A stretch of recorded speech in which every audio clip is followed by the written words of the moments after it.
हमने पहली किस्त कह दिया है, हमने पहली किस्त जारी की है और 2000 बढ़ाने का काम किया है।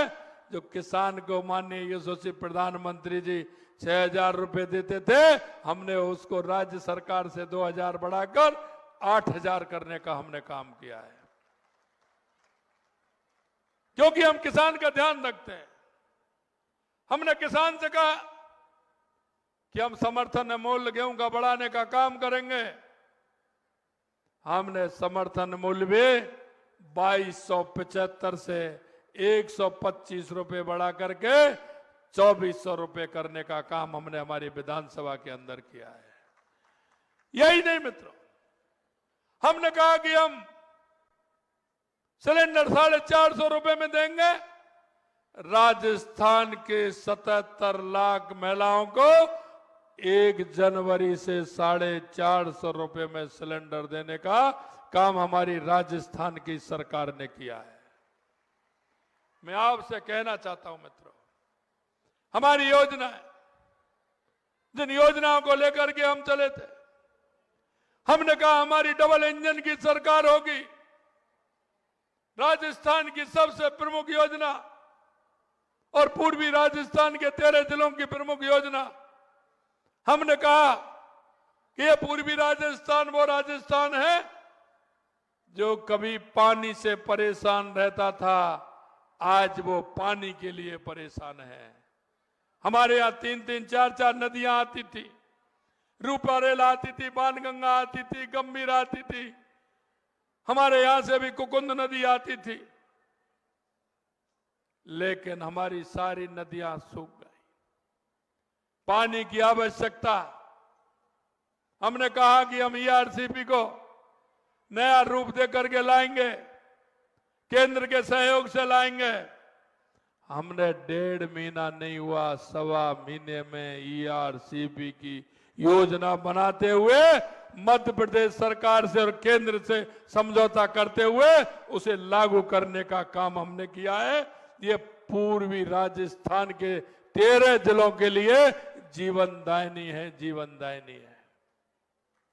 ये सपना देश के यशस्वी पूर्व प्रधानमंत्री भारत रत्न अटल बिहारी वाजपेयी जी ने देखा था। उन्होंने कहा कि हम नदियों से नदियों जोड़ने का काम करेंगे। 2003 और 2004 में यह काम माननीय अटल बिहारी वाजपेयी जी ने किया। हमारी सरकार चली गई, उसके बाद 2013 में हमारी सरकार आई तो माननीय हमारी वसुंधरा जी की सरकार ने इस ईआरसीपी की योजना को आगे बढ़ाने का काम किया। कांग्रेस के लोग उसको लेकर के बैठे रहे, उस पर राजनीति करते रहे। हमने कहा भाई आप इस पर राजनीति क्यों कर रहे हैं? आपकी मध्य प्रदेश में भी आपकी सरकार थी। मैंने उनको पत्र दिखाया, जब मैंने इनके पत्र निकाले थे, इनके मुख्यमंत्री जहां गहलोत साहब मुख्यमंत्री थे और वहां कमलनाथ जी थे, इन्होंने जब पत्र लिखा उनके लिए उन्होंने उल्टा पत्र लिखा। इन्होंने कहा कि हम कोई समझौता नहीं करने वाले, हमारे को नहीं चाहिए। इनको फटकार के भगा दिया। उन्होंने कहा कि अगर आप करोगे तो हम कोर्ट में, वो कोर्ट में चले गए, उन्होंने कोर्ट में रुकवा दिया। बार बार केंद्र के आग्रह पर भी वो नहीं आए, यहां तक कि सेक्रेटरी को भी नहीं आने दिया।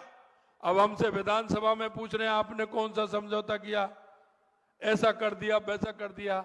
हमने कहा भाई आप हमें बताइए आपने क्या किया, आपने जो किया हो वो हमें बता दो। आपने कुछ नहीं किया।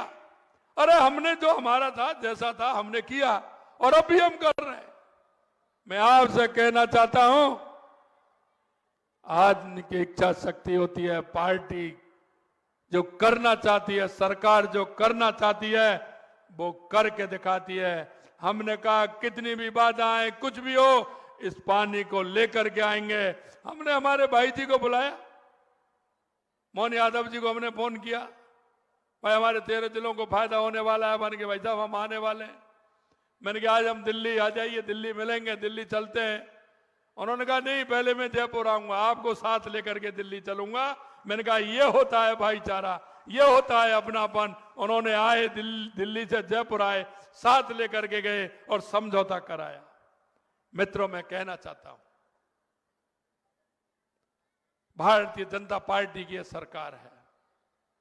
आपने जिस तरह से, जिस भाव से, जिस मन से, जिस इच्छा शक्ति से राजस्थान के अंदर सरकार को चुना है, आपके सामने रखे एक एक वायदे को हम पूरा करेंगे, ये हम आपको विश्वास दिलाना चाहते हैं। मैं कहना चाहता हूं मित्रों कि आज देश के अंदर आप जो बदलाव देख रहे हैं, हमारे सांस्कृतिक स्थिति को कितना नुकसान पहुंचाया था, हमारे सांस्कृतिक केंद्रों को नष्ट करने का काम किया था। हजारों सालों की गुलामी ने हमारे देश की स्थिति क्या कर दी थी, लेकिन नए नए काम देख रहे हो। आज मैं एक शहीद के मूर्ति अनावरण के कार्यक्रम में था, मैंने देखा, उनसे कहा 2014 से पहले सेना ही नहीं, शहर में आते थे, आतंकी आते थे, कहीं स्टेशन पर बम फोड़ते थे, तो कहीं बस स्टैंड पर फोड़ते थे, कहीं भीड़ वाले इलाके में फोड़ते थे, लेकिन आज कोई हिम्मत करता है क्या? आज कोई हिम्मत करता है क्या? उन्होंने हिम्मत की तो उनको जवाब मिला। एक एक बार नहीं, दो दो बार, तीन तीन बार जवाब देने का काम किया। यह होती है मजबूत सरकार, इसे कहते हैं मजबूत सरकार। माननीय यशस्वी प्रधानमंत्री नरेंद्र मोदी जी के नेतृत्व में यह सरकार चल रही है। मैं आपसे कहना चाहता हूं, आने वाले समय में केंद्र में बहुत बड़े बहुमत के साथ भारतीय जनता पार्टी की सरकार बनेगी। तीसरी बार सरकार बनेगी नरेंद्र मोदी जी के नेतृत्व में, और अब की बार 400 पार, अब की बार 400 पार यह स्थिति होगी। मैं आपसे कहना चाहता हूं, आपके बीच में इतना मैं कहना चाहता हूं कि आपके क्षेत्र में मुझे पता है कि यूनिवर्सिटी भी कैसे मिली थी। यूनिवर्सिटी के लिए संघर्ष किया गया था। हमारे समय में हमने यूनिवर्सिटी, मेडिकल कॉलेज, नगर निगम हमने बनाया, इंजीनियरिंग कॉलेज हमारी सरकार थी जब आया, और इस भरतपुर का भला किया तो सिर्फ हमारी सरकारों ने किया, और अब भी होने वाला है।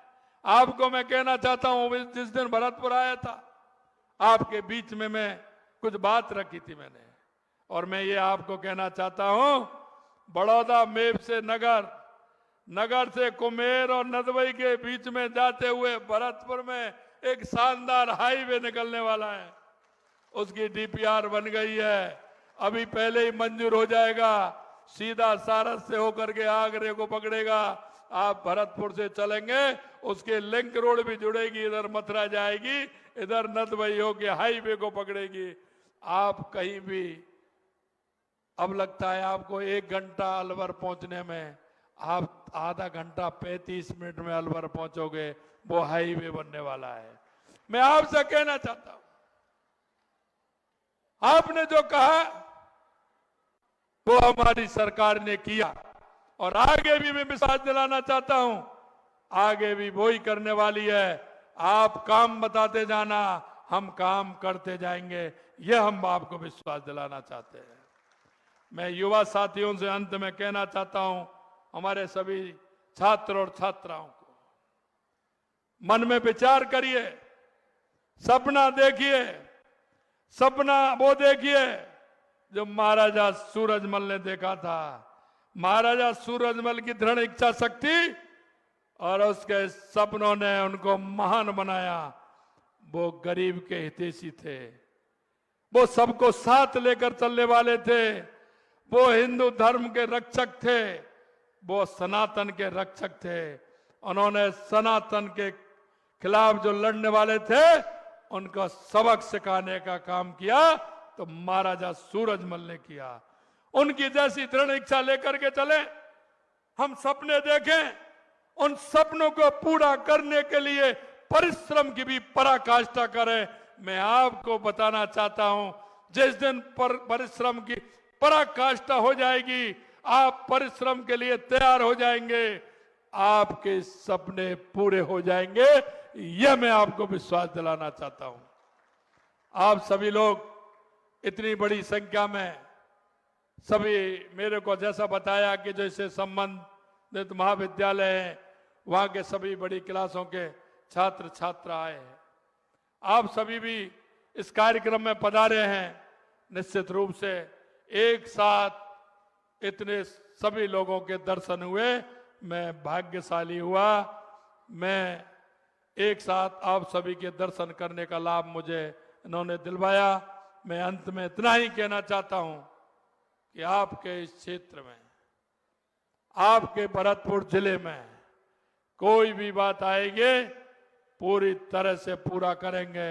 हमारा भरतपुर संभाग के हिसाब से पीछे था, लेकिन अगले 5 साल में आगे पाओगे, यह मैं आपको विश्वास दिलाता हूं। आप सभी ने जो मान और सम्मान दिया, उसके लिए मैं दिल की गहराइयों से बहुत बहुत धन्यवाद देता हूं, साधुवाद देता हूं। जय हिंद, जय भारत। बोलिए गिरिराज महाराज की जय। गिरिराज महाराज की जय। बहुत बहुत धन्यवाद।